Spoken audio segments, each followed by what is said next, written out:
سعودی محکمہ شہری ہوابازی نے کہا ہے کہ بیرون ملک سے آنے والے مسافروں کے لیے نئے ضوابط کا اعلان کیا جا رہا ہے۔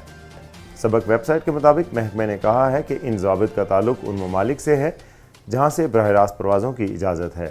محکمہ شہری ہوابازی نے کہا ہے کہ نئے ضوابط کے مطابق سعودی عرب آنے والے ایسے مسافر جنہوں نے کورونا ویکسین نہیں لگائی یا ملک میں تصدیق شدہ ویکسین کی ایک خوراک لے رکھی ہے، انہیں ملک پہنچنے کے بعد 5 دن کے لیے قرنطینہ کرنا ہوگا۔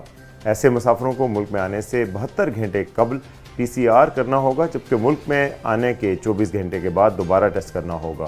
توکل نامے دیے گئے اسٹیٹس کے مطابق ایسے مسافروں کو پہنچنے کے 5ویں دن پھر ٹیسٹ کرنا ہوگا۔ منفی نتیجہ نکلنے پر ان کے قرنطینہ کی مدت ختم ہو جائے گی۔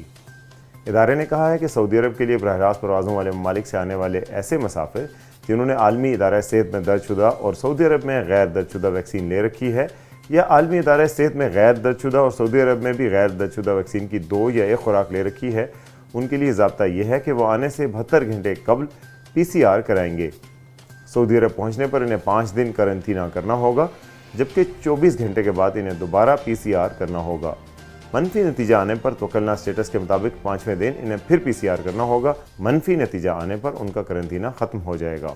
ادارے نے کہا ہے کہ مسافروں کے ساتھ 18 سال سے کم عمر بچوں کے لیے الگ ضابطے مقرر کیے گئے ہیں۔ ایسے بچوں کو 5 دن کے لیے ہاؤس آئسولیشن کرنا ہوگا اور ان میں سے جن کی عمر 8 سال سے زیادہ ہو انہیں 5ویں دن PCR کرنا ہوگا۔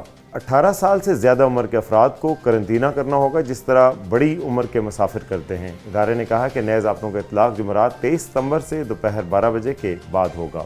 اس حوالے سے مزید تفصیلات اور اس طرح کی مزید خبروں کے لیے دیکھتے رہیے urdunews.com۔